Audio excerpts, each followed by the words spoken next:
Bonjour à tous. De toute façon, la peine, Bonjour à tous. je vois qu'il y a déjà un peu de monde.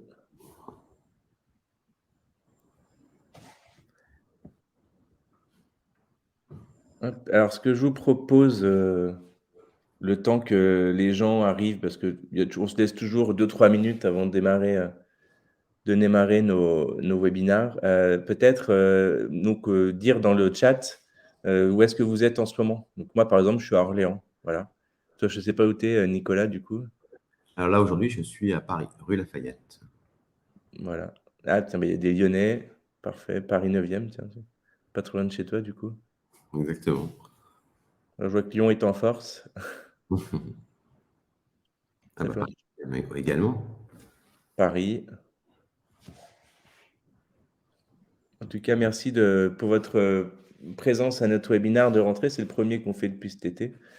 Donc, on va reprendre nos cycles de webinaires avec JobMaker, hein. On essaie d'en faire à peu près un par mois et à chaque fois d'inviter donc quelqu'un de la chairtech ou ça peut être des clients. La prochaine fois, ce sera des clients pour vous partager notre expertise sur le domaine de la chairtech et les innovations RH, vous faire prendre du recul aussi sur vos pratiques. Et donc aujourd'hui, j'ai proposé à Nicolas de se joindre à nous. Donc merci Nicolas d'avoir accepté notre invitation. Avec plaisir. Donc le webinaire va durer, on s'est laissé 3/4 d'heure à peu près, donc une demi-heure de présentation et puis un quart d'heure de questions-réponses à la fin.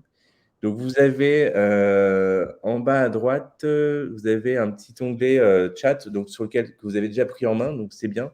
Donc ça, c'est pour que vous puissiez interagir pendant l'événement. Nous, on va rester focus vraiment au départ sur notre pitch et ensuite à la fin, on va se laisser donc un quart d'heure de questions-réponses. Donc si vous avez des questions, vous avez également un onglet questions qui est dédié à ça, donc n'hésitez pas à aller dessus. Et votez également pour les questions qui vous intéressent le plus. C'est celles-ci sur lesquelles on prendra davantage de temps avec Nicolas pour y répondre, à la fin.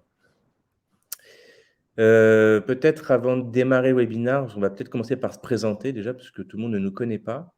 Donc je t'en prie Nicolas, je vais te laisser te présenter en premier. Très bien, merci beaucoup. Alors, moi, je suis le fondateur de HUH Corporate, qui est un dispositif de formation pour les grandes entreprises qui va insuffler une politique d'auto-formation dans les organisations, sous un format totalement innovant qui est 100% mobile, on en reparlera un tout petit peu après, et qui va transformer en fait du contenu de formation habituel, hein, que vous avez l'habitude sur vos LMS, ce genre de choses, dans une conversation avec une histoire apprenante. Donc, on prend le contenu de formation ou avec des experts, on va le transformer dans une histoire apprenante qui va se distiller comme un chat plus ou moins sur le temps, et ça va permettre un engagement des collaborateurs très important, et ça va insuffler une politique d'auto-formation au sein des organisations. Et on travaille avec les plus grandes entreprises CAC 40, France et Allemagne, et même aux États-Unis désormais. Parfait. Et puis d'ailleurs, tu étais aussi un des cofondateurs de JobMaker, pour info. Exactement. Et en plus, il y a quelques années, donc 2015, parce que je suis un passionné aussi de HR Tech et je connais très bien ce sujet de l'accompagnement des RH et des collaborateurs, et j'ai fondé en 2015 JobMaker. Voilà. Je suis content, et Arthur s'en occupe très bien aujourd'hui. Donc en fait, je le dis pour éviter les conflits d'intérêts, sachez en toute transparence que Nicolas est également actionnaire de JobMaker. Exactement. Hem, Réactionnaire toujours aujourd'hui. moi, pour ceux qui ne me connaissent pas, donc je suis Arthur Philippe, ça fait, donc je suis psychologue du travail de formation. Je suis CEO de JobMaker depuis 2 ans maintenant et ça fait à peu près 13 ans que je navigue dans pas mal de startups RH, donc des boîtes que vous connaissez sans doute comme, Assess First, HelloWork, Jobijoba notamment.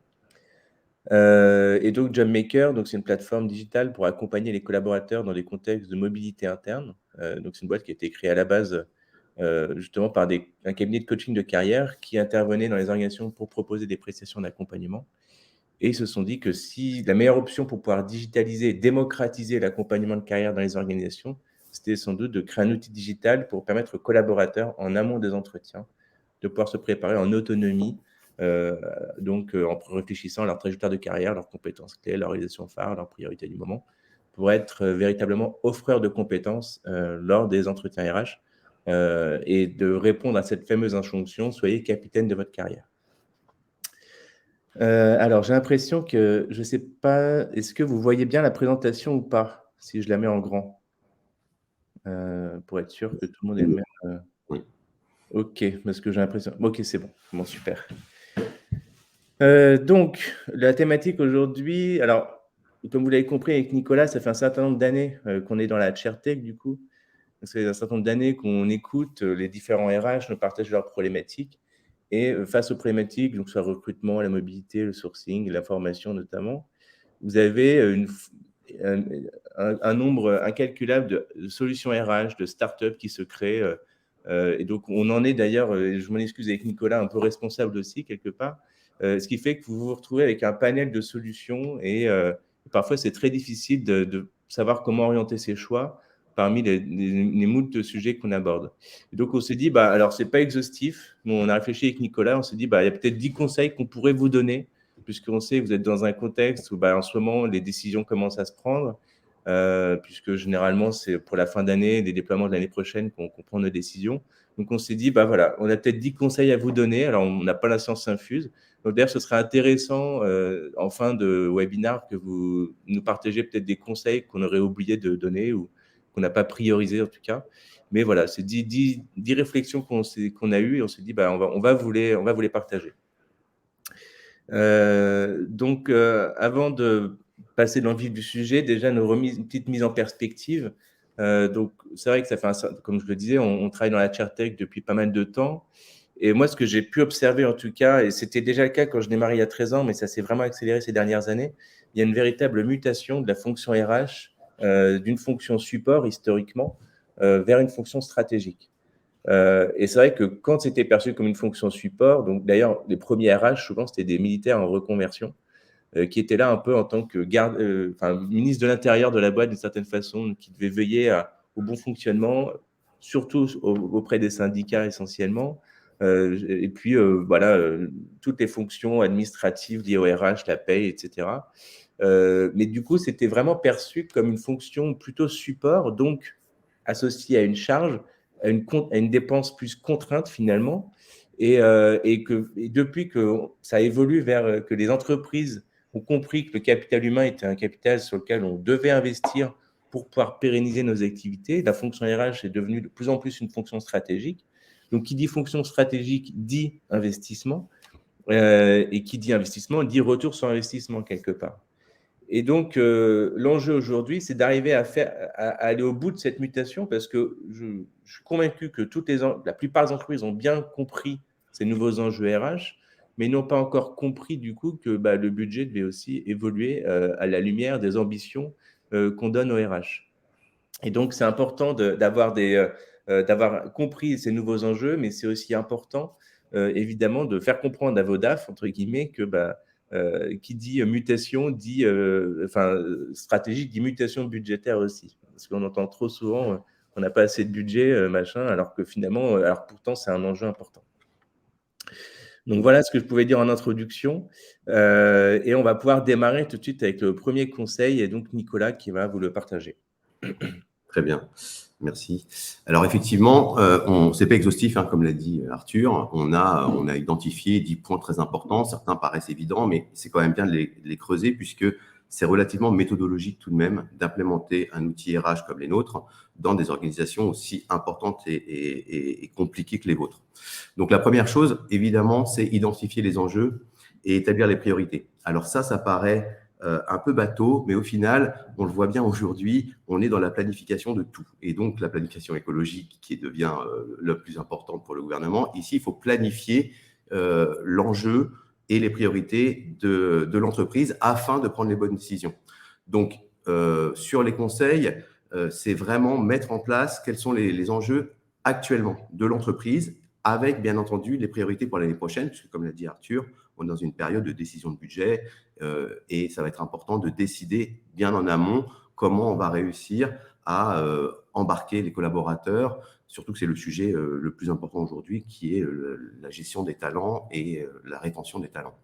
Et puis, dans cette planification, dans le fait d'identifier les enjeux, on va bien entendu voir quels budgets vont être associés à chacune des priorités. Et de plus, comme l'a dit Arthur dans l'introduction, c'est là souvent où on a un déséquilibre, et on en reparlera tout à l'heure, entre le budget et les priorités.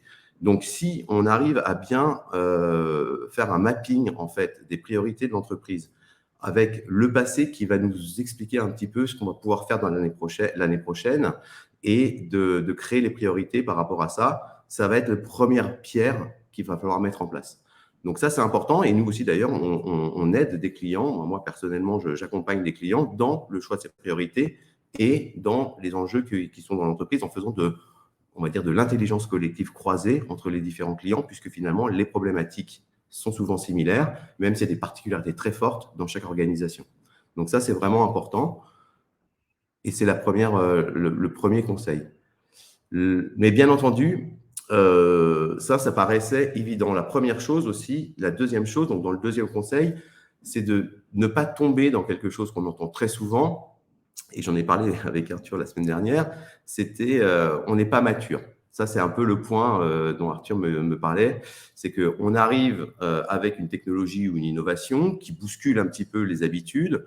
On voit que ça permet quand même, et on a aussi des études de cas très fortes, un véritable changement de culture d'entreprise au sein des organisations. Et puis, quand on est en face des décisions, on se dit, oulala, chez nous, on n'est pas mature pour ça. Je ne suis pas sûr que ce soit le bon moment. On va pouvoir revoir ça plus tard. On a un peu, en fait, une crainte. C'est la crainte du changement. On est tous un petit peu dans le statu quo. Et j'ai un exemple très concret par rapport à ça. C'est que nous, par exemple, à HUH Corporate, on est 100% mobile. On a fait le choix, dès le début de la création de l'entreprise, de ne pas être sur desktop. Donc ça, c'est un choix très, très fort. Et c'est un choix fort qui va bousculer les organisations parce que notre stratégie mobile n'est pas possible, tout le monde n'a pas un téléphone portable professionnel. Je peux vous donner les objections, il y en a 200. Et donc, on se dit, on n'est pas mature. On arrive à cette décision où nous, le téléphone, on n'est pas vraiment mature. Alors qu'en fait, finalement, les collaborateurs, ils le sont déjà. Donc, on va toujours essayer de trouver le besoin collaborateur et la maturité de l'entreprise. Et finalement, ce qu'on peut donner comme conseil ici, c'est que s'il y a un sujet qui semble intéressant, en fait, il n'y a pas de maturité qui va arriver. On n'est jamais mature pour de l'innovation. On n'est jamais mature à lancer un projet. Et en fait, une fois qu'il est bien lancé, et on va en parler après dans les différents de façon organisationnelle, mais une fois qu'il est lancé, en fait, on est toujours mature pour lancer un projet dans une organisation et bien entendu avec une méthodologie. Et c'est la méthodologie qui va être importante, que ce soit budgétaire, que ce soit pas trop chronophage pour vos équipes, et ça, on y reviendra juste après. Donc, ne surtout pas tomber dans nous, c'est différent, les grandes entreprises, c'est différent, en sachant que nous, par exemple, on a réussi à déployer notre application sur des dizaines de milliers de collaborateurs très rapidement pour des entreprises qui n'étaient pas matures, évidemment, puisque personne nous a attendus, personne avait, tous nos clients avaient déjà des solutions. Et donc, souvent, on se dit, mais j'ai déjà plein de choses, je ne suis pas vraiment mature pour aller plus loin et ça me bloque. Alors, en fait, non. Ici, il va falloir justement, en passant par la planification préalable, essayer de lancer pour justement pas perdre le train qui passe et pour autant pas non plus intégrer des gadgets pour des gadgets. Donc, c'est toujours un peu difficile, effectivement, mais essayons de ne pas rentrer dans l'écueil de c'est pas le bon moment, c'est différent chez moi ou ce genre de choses.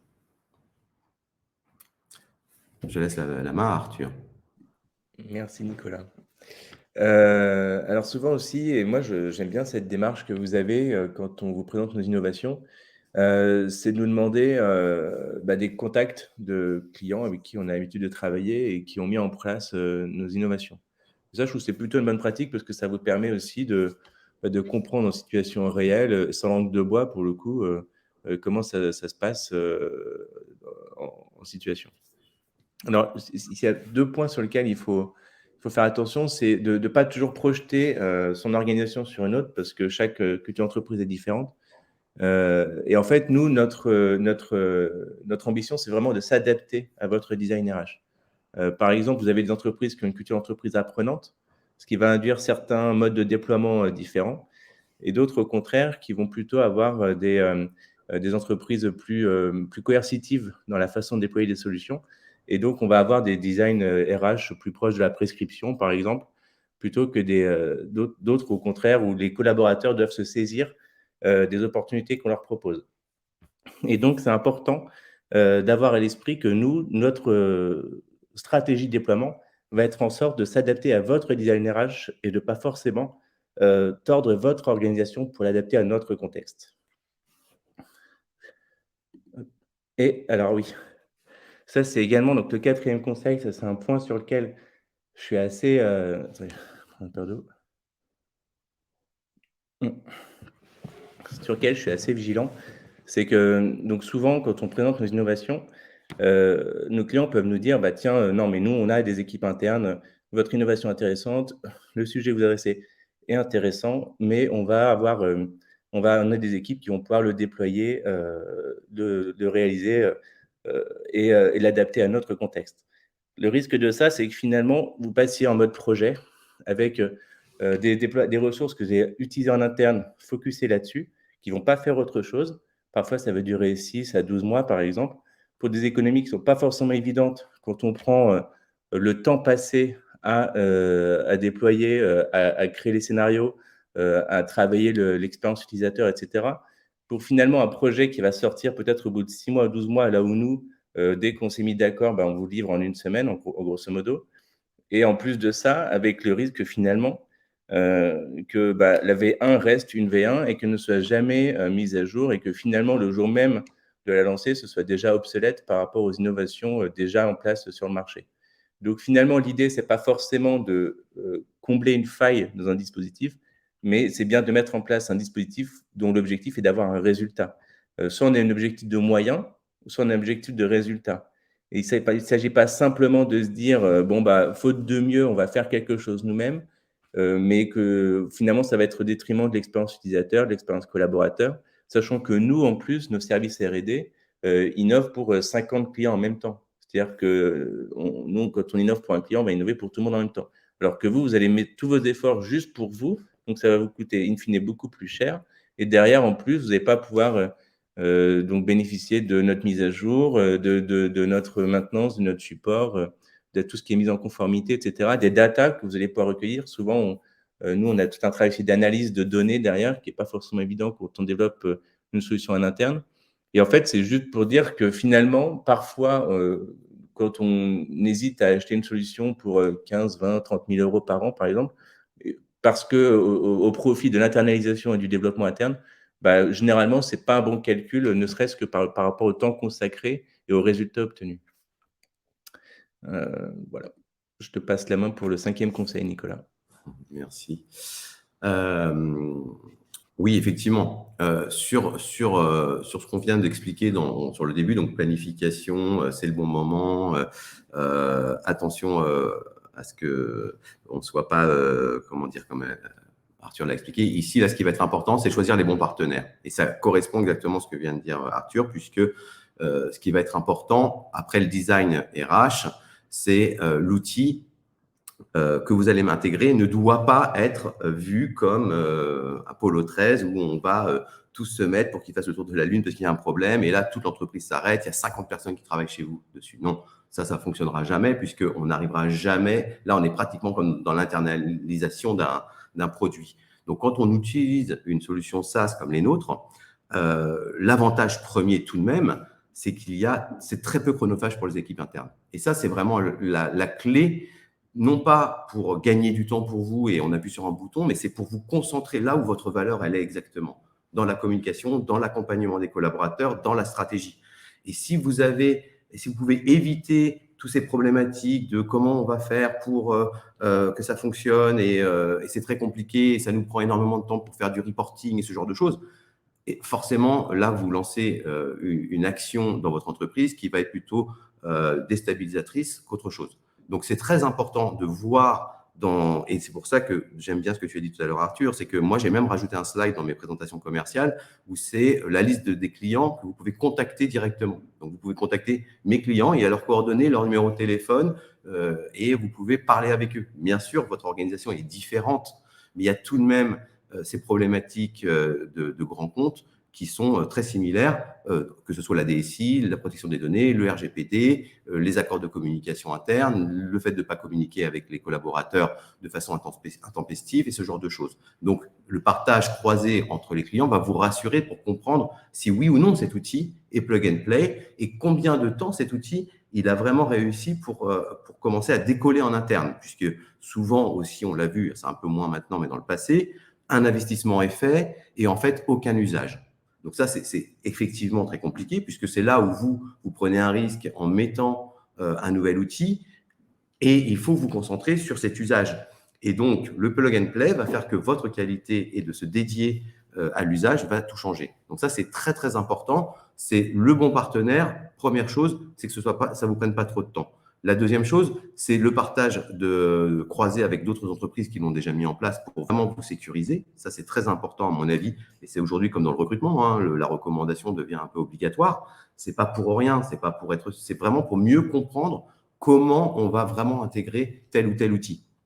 Et ensuite, ce qui est important, c'est que l'outil et les solutions SaaS comme les nôtres, on n'est pas seulement technologique. Notre apport, il est très aussi stratégique et humain, que ce soit de la communication, dans le suivi des collaborateurs, bien entendu, dans tout ce qui va être hotline, j'ai perdu mon mot de passe, je ne sais pas comment ça fonctionne. Absolument, toutes ces demandes ne doivent plus transiter par vous et que ça doit vous laisser du temps libre.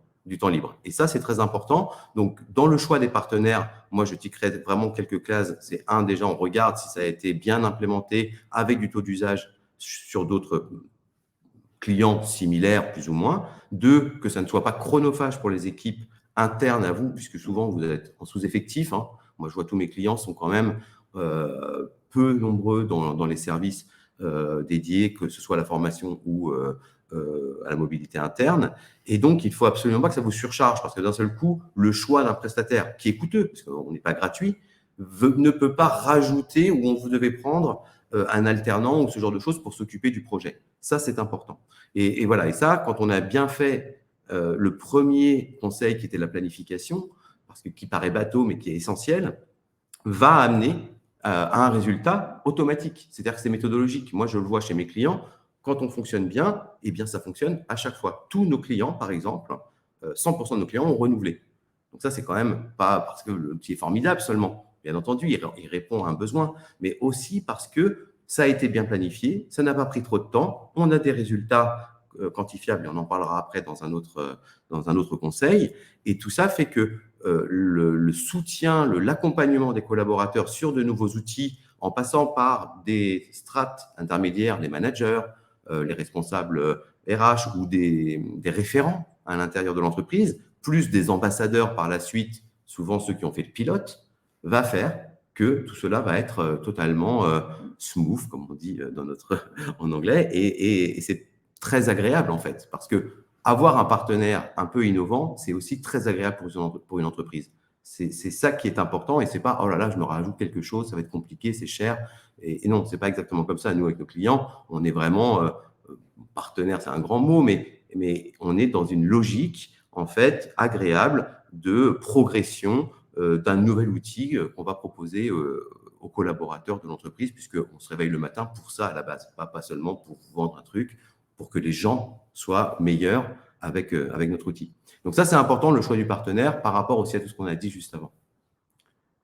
Ensuite, pour continuer, évidemment, et là, c'est un point important, je pense que Arthur va aussi réagir, ça, c'est important. C'est-à-dire qu'on arrive avec des grands discours, le board a décidé quelque chose, on voit un communiqué de presse sur une ambition de l'entreprise. La diversité, la parité, la mobilité interne, vous connaissez ça par cœur. Et je ne parle pas de tout ce qui est greenwashing. Et c'est compliqué pour quelqu'un ensuite, et notamment pour vous, où vous avez un discours et des ambitions, et en face, vous n'avez pas les moyens de vos ambitions. C'est-à-dire que ça, c'est plus possible. On ne peut plus aujourd'hui avoir, et on le voit bien dans la rétention des talents, c'est un des facteurs très importants. S'il y a une dissonance entre la marque employeur et l'expérience collaborateur, le collaborateur, il y a un moment ou un autre, il se dit, mais tout ça est un petit peu bancal. Donc ça, c'est très important. C'est-à-dire que nous, moi, par exemple, je vais voir un client, il veut absolument changer sa culture d'entreprise pour qu'il y ait une nouvelle façon de se former, de parler anglais, ce genre de choses. Donc ça, c'est l'ambition. On a même un communiqué de presse, on a même des écrans dans l'entreprise. Et puis enfin, il arrive pour essayer de changer ça. Et mon interlocuteur me dit, bah, on n'a pas de budget. Donc, comme pour la diversité, j'ai un programme sur la diversité et on me dit, bah oui, mais il n'y a pas vraiment de budget. Alors, est-ce que la diversité n'est pas, le budget alloué n'est pas en face des ambitions? Eh bien, ça a des répercussions importantes. Par contre, il y a des solutions à ça. Et d'ailleurs, Arthur, peut-être que tu peux compléter sur ce slide. Non, mais effectivement, enfin, je pense que tu as dit pas mal de choses. Mais c'est vrai que, ouais, ça m'est arrivé il y a pas très longtemps, sur, notamment aux enjeux de la mixité, qui sont des sujets évidemment dont on parle de plus en plus. Quand on voit le nombre de femmes dans les comités de direction dans certaines boîtes, ça peut faire peur. Bah, là, effectivement, il y a pas très longtemps, j'avais présenté, on a développé un programme, avec JobMaker autour de ce sujet pour accompagner les femmes justement, spécifiquement.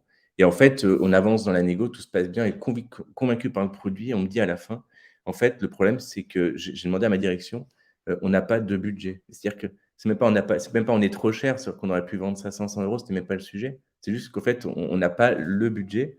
Et en fait, c'est parfois problématique quand effectivement on annonce des choses et qu'on n'est pas cohérent par rapport aux ambitions qu'on met en face, quoi. Donc, à la limite, dans ce cas, il faut mieux rien dire plutôt au contraire, dire des choses qu'on n'assume pas derrière, quoi. Je sais pas si c'était, en tout cas, c'est un peu ce que tu dis. Oui, oui, non, c'est ça. Et puis, je pense qu'il y a des solutions. Moi, je l'ai bien vu avec un client donc, qui est à la Bourse de Paris et qui me dit, bah, on n'a pas trop de budget, mais je lui ai expliqué. En fait, si ça se défend aussi en interne, ça se défend. Alors, c'est pas facile de dire, c'est plus facile de dire ça à ma place qu'à la vôtre. Mais effectivement, ça se défend si on est là pour que vraiment on soit en face des ambitions. Et si quelqu'un, moi je l'ai vu dans plusieurs des cas, prend le rôle à cœur pour une raison simple, hein, le collaborateur et la stratégie de l'entreprise est cohérente, et bien souvent il est écouté. Et donc moi j'ai déjà eu un premier rendez-vous, on me dit j'ai pas de budget comme toi, et on a échangé. Je suis même j'ai été voir, j'ai essayé de réclamer un rendez-vous avec un CODIR, voire un COMEX.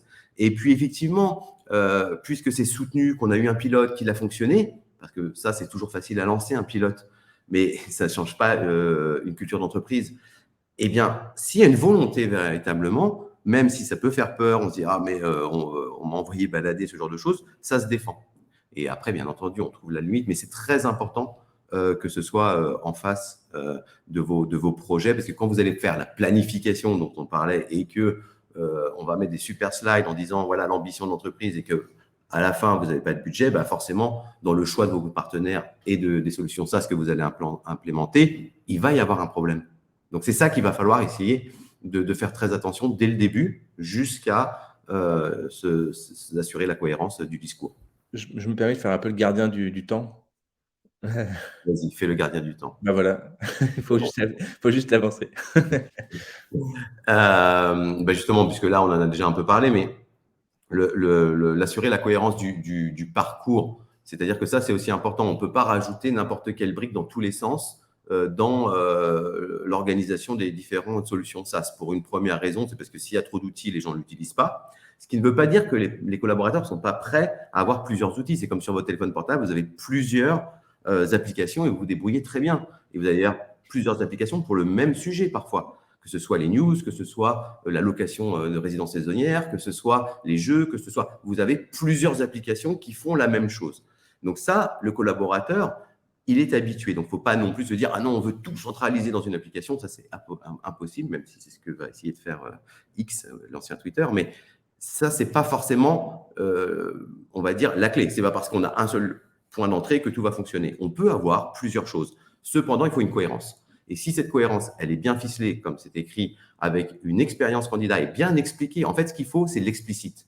Dans l'onboarding du collaborateur jusqu'à les réunions d'information, faire des webinaires où tout, en fait, est cohérent dans l'ensemble des outils que vous proposez. Et chacun va de façon… Et moi, ce que je défends beaucoup l'auto-formation, mais c'est un peu la même chose avec JobMaker, c'est le fait d'être acteur de sa carrière. Il faut responsabiliser les collaborateurs.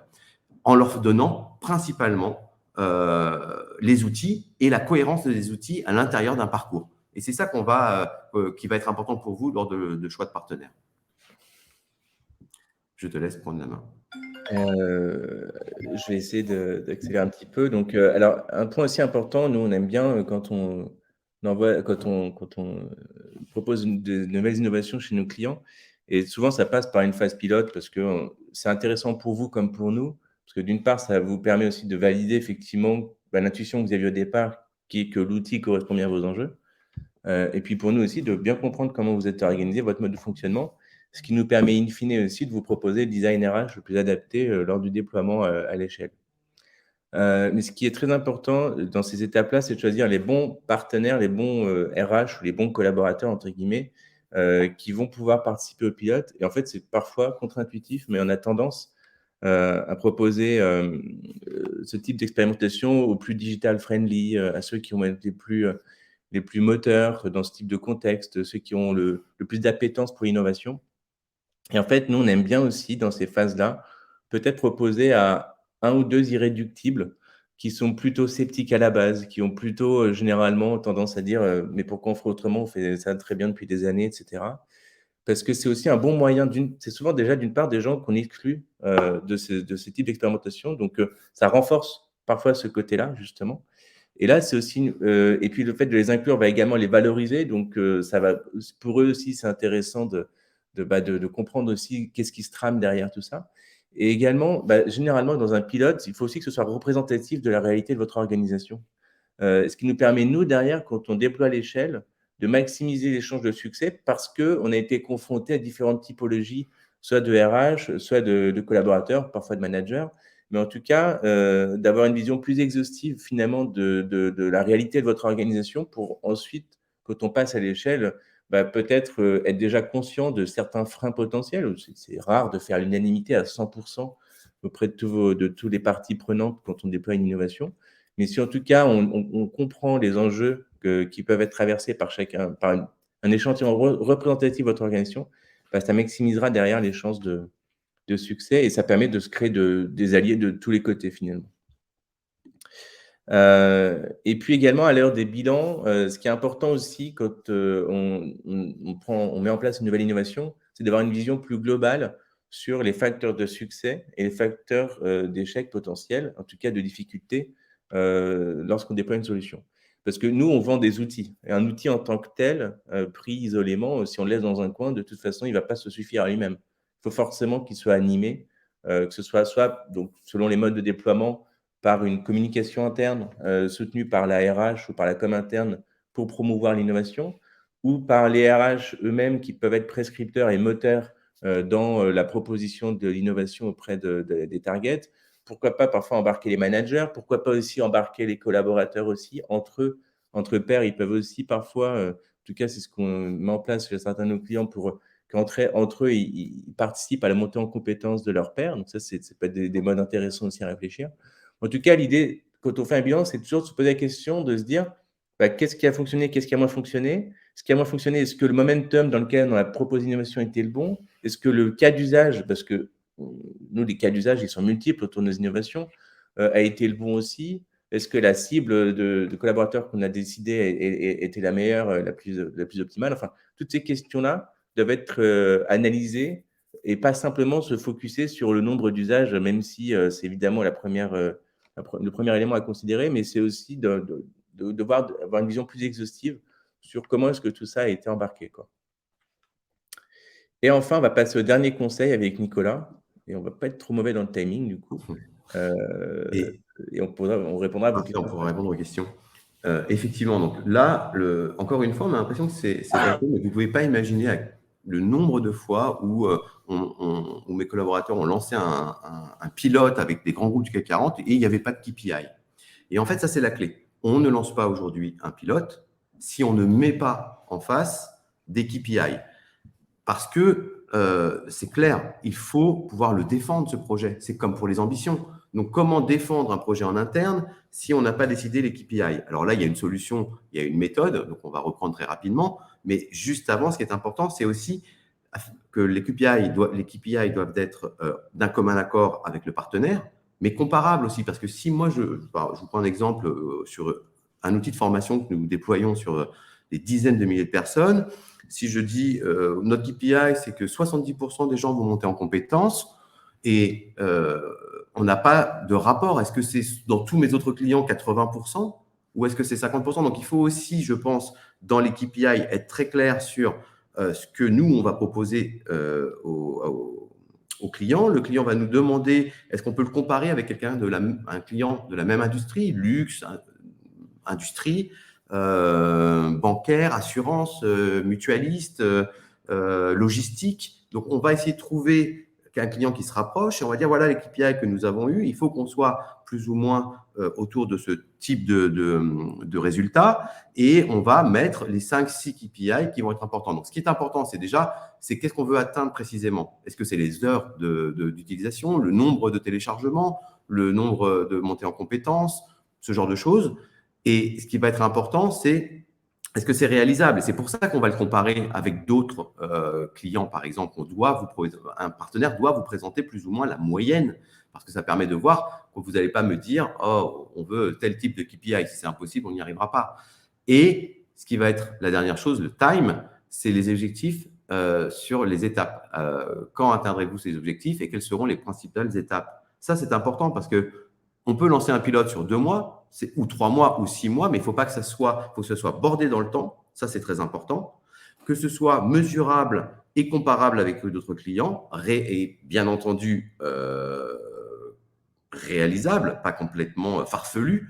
Et une fois qu'on a mis ça en place, donc dès la planification, on va se dire, nous, on a besoin d'un pilote, voici le nombre de collaborateurs dans ce pilote, voici les résultats qu'on doit atteindre, et si on les atteint, on ira défendre le déploiement. Parce que j'ai aussi eu le cas où on a dépassé les KPI, tout était très bien, mais personne n'avait organisé dans la planification, et ça, c'est totalement de ma faute. L'après-pilote, il s'organise dès le départ. Et c'est pour ça qu'on met les KPI. Parce que si on les respecte, il faut qu'on arrive à défendre. Et avoir des bons KPI à la fin de pilote ne garantit jamais le déploiement. Donc, c'est pour ça qu'il faut que ça se prépare. Parce que sinon, après, le prestataire se dit, je ne comprends pas, tous mes KPI sont respectés, mais vous ne voulez pas déployer. Bon, déjà, le client est le client. Donc, ça, il faut le respecter. Parce qu'en fait, ça a mal été organisé, mal été planifié. Et c'est ça qui va être important pour vous, pour ne pas décevoir un partenaire, pour ne pas aussi travailler pendant 3 mois sur un pilote qui a bien fonctionné, mais il ne se passe rien par la suite. Donc, vous n'êtes pas là pour lancer des pilotes. On est là pour que l'organisation change de culture sur différents sujets, que ce soit la formation, l'attrait des talents et ce genre de choses, et pour que les gens soient mieux dans leur travail. Si on n'oublie pas la raison d'être d'un pilote, eh bien évidemment, on va mieux organiser tout ça. Parce que moi, j'ai aussi pas mal de clients, un peu moins maintenant, mais qui lançaient des pilotes, parce que leur objectif, on leur dit, lancer des pilotes. C'est comme envoyer un email. L'objectif, c'est pas envoyer un email, c'est qu'un message passe et que quelque chose se passe avec cet email. L'objectif, c'est pas d'appuyer sur Send. Donc là, c'est la même chose. Il faut faire attention qu'on soit très clair sur les KPI, que ce soit un sujet qui soit, à mon avis, dans le premier rendez-vous, on doit parler KPI. Et ça permet d'arriver à une méthode comme celle-ci, par exemple, la SMART, de vous structurer et de structurer le partenaire par les étapes aussi, puisque c'est bien d'avoir des KPI intermédiaires, parce qu'il ne faut pas attendre les 3 mois et se dire, dis donc, ça n'a pas fonctionné. Non, parce que si ça n'a pas fonctionné, ce n'est pas la faute ni du partenaire, ni du client. Il faut sortir du j'aime ou j'aime pas, ou ça fonctionne ou ça fonctionne pas. C'est comment réussir à ce que cette innovation qui est validée par des dizaines et des dizaines de clients depuis des années puisse intégrer mon organisation de façon cohérente avec l'ensemble du dispositif, comme on l'a expliqué dans les autres slides. Donc ça, c'est important. Moi, je mets toujours le KPI au premier rendez-vous. On en commence à en parler, comme ça déjà, on est clair. Et puis, ça met aussi quelque part un objectif. Il nous faut des objectifs. Sinon, on lance le truc et puis au final, il n'y a personne qui l'utilise. Et puis à la fin, on dit les KPI ne sont pas respectés. Et puis, on a perdu tous 3 mois. Nous, notre objectif, il faut savoir que sur un pilote, un partenaire ne gagne pas d'argent. Donc ça, c'est important. C'est important parce que le pilote permet simplement de laisser l'outil se vendre seul ou pas. Et si on a un retour utilisateur avec un retour d'expérience, une étude d'impact, ce genre de choses, eh bien, ça nous permet de vraiment comprendre que oui ou non, notre outil fonctionne. Et si notre outil n'a pas fonctionné, on ne le vend pas parce qu'on n'est pas là pour vendre quelque chose qui ne fonctionne pas. Donc ça, c'est important. Et le KPI les KPI vont vraiment nous structurer, nous rassurer aussi en tant que partenaire. Et vous, bien entendu, vont vous énormément vous aider pour défendre le budget par la suite, pour que ce budget soit en phase avec vos ambitions. Donc voilà, c'est vraiment très important le KPI. Et surtout que c'est vrai que Nicolas et moi, on vend des solutions assez disruptives finalement. Et donc, dont finalement l'atterrissage doit être réaliste aussi parce que ça opère souvent un changement, enfin en tout cas on accompagne l'évolution d'une culture d'entreprise aussi. Et donc forcément ça ne se décline pas comme ça en deux temps, trois mouvements. Et nous on monte en puissance avec l'entreprise aussi. Et c'est important parfois effectivement d'avoir cette prise de conscience que, par exemple, avec John Makers, si vous voulez soutenir et décliner d'un point de vue opérationnel le message soyez capitaine de votre carrière, on veut des collaborateurs qui arrivent en entretien, non pas en disant à leurs collaborateurs bah, qu'est-ce que tu as à me proposer, ça fait 5 ans que je suis à ce poste-là, à leur RH, pardon, mais des collaborateurs qui disent à leur RH bah, voilà mon projet, voilà sur quoi je m'appuie pour pouvoir ensuite mettre en place un plan d'action ensemble. Ça, évidemment, c'est un mouvement qui s'opère et qui s'accompagne à la fois dans le discours, à la fois à travers des outils, mais dont la montée en puissance et le niveau, l'arrivée à maturité va se faire progressivement.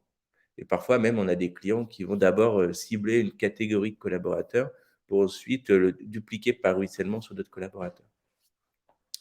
En tout cas, merci Nicolas et merci à vous pour avoir participé. Donc, on va se laisser un petit temps de questions-réponses. Bon, on avait prévu jusqu'à midi et quart, mais bon, moi, je suis pas, je peux grignoter, il n'y a pas de problème. Donc, si vous voulez aussi, on peut continuer le webinaire.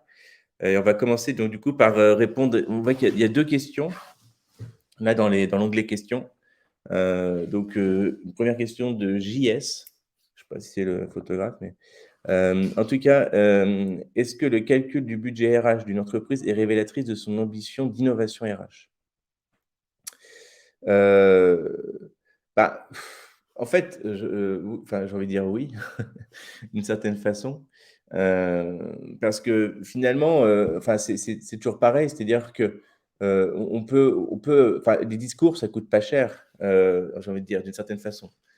Dire, voilà, on veut travailler l'engagement, la fidélisation des collaborateurs, c'est important, il y en a qui s'en vont, je comprends pas et cetera. Mais si on ne fait que dire ça, mais qu'en face, on met pas en place un dispositif, avec un budget associé, des RH dédiés qui prennent en main vraiment le sujet, par exemple, bah, finalement, ça peut être aussi, enfin, ça peut être incantatoire, mais pas forcément, problem solver, enfin, ça va pas forcément régler le problème en question. Donc, en tout cas, ce qui est sûr, c'est que pour pouvoir avoir de l'ambition, il faut y associer des budgets, sinon ça ne marche pas tout seul, quoi. Je ne sais pas si tu as des points à préciser là-dessus, Nicolas. Je pense qu'on est à peu près d'accord. Non, on est d'accord là-dessus, hein. Il y a pas de, il y a pas de. Alors après, Il n'y a pas effectivement, de solution miracle sans budget, quoi, je veux je pourrais dire. rajouter quelque chose, c'est que j'ai aussi vu des énormes budgets RH qui faisaient zéro innovation. Oui, oui, c'est vrai, tu as Donc, raison. ils vont continuer avec ce qu'ils ont eu dans un Oui, oui. prestataire précédent. Ce sont des anciens prestataires avec des énormes machines qui vendent des choses beaucoup plus chères que ce qui est vraiment le coût du marché aujourd'hui. Donc, le budget RH est énorme et l'innovation est nulle. Et ça peut effectivement arriver puisque que ce soit John Maker ou HUH Corporate, on est dans des innovations très peu coûteuses. Donc, par rapport à certains budgets. Donc, on peut être dans l'innovation avec un budget réduit du moment où il est, comme on le disait tout à l'heure, cohérent. Et d'ailleurs, ça permet de passer à une deuxième question, puisque c'est le design RH, qui est la définition du design RH, qui vient un peu du design thinking, c'est-à-dire c'est méthodologique. Et là, je ne sais pas si Arthur, tu peux en parler, Oui, mais c'est pareil, si un bon design RH est en place, le budget n'est pas forcément gigantesque, mais l'innovation va pour autant être très présente. Et on peut le voir d'ailleurs dans certaines entreprises qui arrivent à totalement bousculer leur façon de travailler, notamment on le voit dans la technologie, hein, et qui vient des États-Unis, et ça peut, sans un énorme budget, beaucoup moins que de grosses entreprises françaises, avec une efficience incroyable. Donc là, je te laisse sur le design RH, et puis après, ouais, là, en fait, ma vision du design RH, c'est comment est-ce qu'on réfléchit le parcours d'un individu, avant même qu'il soit collaborateur, donc au départ dans la phase de sourcing, au moment où on propose par exemple une offre d'emploi, par exemple, jusqu'au moment où il va sortir de l'organisation. Donc ça va de la phase d'attractivité des talents jusqu'à l'onboarding, donc comment est-ce qu'on l'accompagne, enfin, l'entretien de recrutement, comment ensuite l'onboarding, ses premiers jours dans l'organisation, ses premiers mois, puis ensuite son accompagnement tout au long de la collaboration, jusqu'au jour où, parce que c'est comme ça aujourd'hui, il y a peu de chances que statistiquement les gens que vous recrutez aujourd'hui feront carrière chez vous, c'est une évidence, jusqu'au jour où il va partir de l'organisation et comment est-ce qu'on anime aussi, il y a même des entreprises qui investissent sur les alumni, c'est-à-dire que les anciens qui ont bossé dans l'organisation en tant que telle, mais pour continuer à en faire des ambassadeurs et maintenir le lien. Donc le design RH, en fait, c'est toute la durée de vie d'un collaborateur, donc du sourcing en passant par la formation, l'accompagnement à la mobilité, les entretiens annuels, les entretiens professionnels, jusqu'à l'entretien de sortie et ce qui se passe après. Et ça, en fait, l'idée, c'est de se dire comment ce parcours, c'est vraiment, de la même façon, on sait très bien le faire avec le marketing, comment on accompagne, comment est-ce qu'on va attirer des clients et comment est-ce qu'on fait en sorte pour les maintenir. Et puis, le jour où ils partent, comment continuer malgré tout à maintenir le lien avec eux.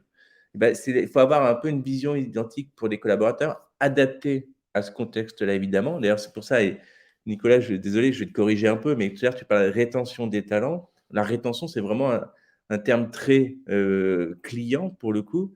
Là où avec des collaborateurs, si on veut bien nommer les choses, excuse-moi pour la petite leçon, mais Non, non, mais très on bien, parlera très bien, plutôt de vas-y. fidélisation qui va créer de l'engagement. Et la façon aussi dans son design RH dont on nomme les choses va induire aussi des métriques de mesure. C'est-à-dire que si on est dans la rétention, on va s'intéresser à est-ce que la personne est partie ou est-ce qu'elle est restée. Si on est dans la fidélisation, on va s'intéresser à est-ce qu'elle est engagée, est-ce qu'elle est épanouie, etc. Donc on va aller plus loin dans la démarche. Et avec ma femme, je suis plus dans une stratégie de fidélisation que de rétention, et heureusement. Bah, avec des collaborateurs, c'est pareil. Donc je ne sais pas si j'ai été très clair, Cindy, dans votre question, mais en tout cas, voilà, c'est vraiment, voilà, faut imaginer ça comme un parcours collaborateur de vie au sein de votre organisation. Il y avait une question de Delphine aussi, dont j'adore la question, mais j'ai absolument pas la réponse. Alors, je sais pas si toi, tu l'as, Non, c'est un Nicolas. peu compliqué sur le SIRH parce que le SIRH prend énormément de choses en compte. Bah, c'est ça. Et donc, évidemment, il y a une relation entre budget et taille de l'entreprise. Ça, c'est évident, puisque les petites entreprises, par exemple, vont se contenter de 2-3 outils SaaS et le budget est très faible. Dès qu'on dépasse les 1000 salariés, là, on est obligé de rentrer dans une stratégie de SIRH très poussée qui va de la gestion de la paye, des absences, de la formation, de la gestion des talents. Je ne sais pas si on dit gestion, tu me diras. Mais et là, effectivement, c'est totalement en lien avec les effectifs de l'entreprise, mais je n'ai pas une réponse Ouais, c'est quantifiable. compliqué. Ça dépend Ouais. des industries aussi, entre services et En plus, tertiaires. Enfin effectivement, ça bref, dépendra de l'industrie. c'est Mais vraiment c'est c'est très lié. difficile à dire. Honnêtement, c'est très difficile à dire. Une autre question de JS, faut-il challenger chaque année systématiquement ses prestataires pour garantir un juste prix? Mhm. Bah, c'est Il y a bon, deux je écoles. veux Hein. dire, c'est un jeu, hein, entre vous et nous, mais enfin, si on veut, bah, c'est important évidemment de payer juste prix. Moi, j'ai envie de dire, le meilleur moyen de le challenger, c'est de vous engager sur la durée. Voilà. Là, il y a un peu la carte à la fidélité quand même. En tout cas, chez Jammaker, c'est comme ça qu'on raisonne. Je pense que chez toi, Nicolas, c'est Oui, pareil. oui, non, effectivement.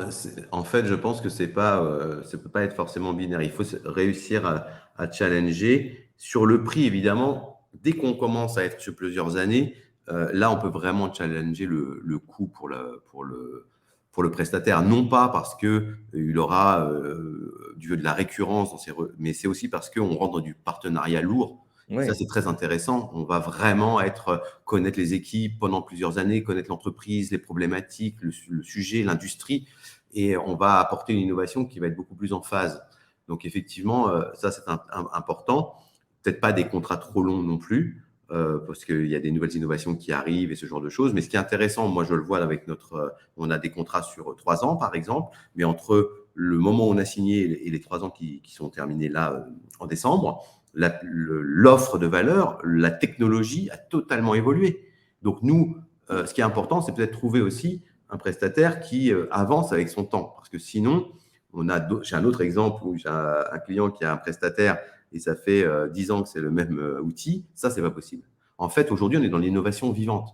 Il faut absolument trouver un prestataire qui avance avec son temps. Aujourd'hui, on est dans l'intelligence artificielle, on est dans la personnalisation de masse, on est dans ce genre de choses. Donc, si on prend un outil qui, lui, ne suit pas un peu le cours du temps, et ce que j'appelle moi l'innovation vivante, c'est-à-dire que entre le moment où je signe et même à la fin de l'année, eh bien, il y aura des nouvelles fonctionnalités, il y aura des nouvelles façons de communiquer parce que le monde change beaucoup plus vite qu'avant. Aujourd'hui, c'est plutôt du 3-4 mois où le collaborateur a une nouvelle habitude de travail, une nouvelle façon de faire, et en plus, l'environnement autour de nous aussi est très changeant. Donc ça, c'est important de s'engager sur le temps, mais s'assurer qu'il y ait vraiment cette innovation vivante durant toute la période. Exactement. Et je pense qu'on est, à peu près on est pas mal, hein, dans le timing, hein, franchement, on a été Bien, on est ouais, bien c'est pas d'ailleurs, mal. En tout cas, merci parfait. pour toutes vos questions et pour votre attention. Donc comme je vous le disais, prochain webinar, donc ça va être, courant octobre, je crois que c'est le 17 octobre, je ne veux pas dire de bêtises, où là justement on va mettre un peu en pratique tout ça puisqu'on va vous partager des expé enfin, il y a certains de nos clients qui vont venir vous raconter un peu comment est-ce que, ils ont pu, déployer, JobMaker dans l'organisation avec les résultats obtenus, les promesses que ça a permis de répondre les promesses aussi, qu'on a pu, résoudre grâce à JobMaker. Donc voilà, on sera ravis de pouvoir, également vous partager, ce retour d'expérience avec vous. N'hésitez pas à nous suivre sur LinkedIn également. On publie régulièrement enfin, il y a tout un travail de pédagogique autour de l'écosystème RH qu'on s'efforce de publier régulièrement toutes les semaines. Donc voilà, si vous continuez à faire de la veille, eh bien, on ne partage pas que, la vision de JobMaker, mais on va au-delà pour aussi vous apporter, un peu plus de prise de hauteur et de recul. Donc n'hésitez pas à nous suivre également. Merci Arthur pour cette invitation. Merci, beaucoup à toi Nicolas d'avoir répondu présent et bien présent et merci à tous, d'être et toutes d'être venus et à très bientôt du coup. Merci. Au Merci revoir. beaucoup.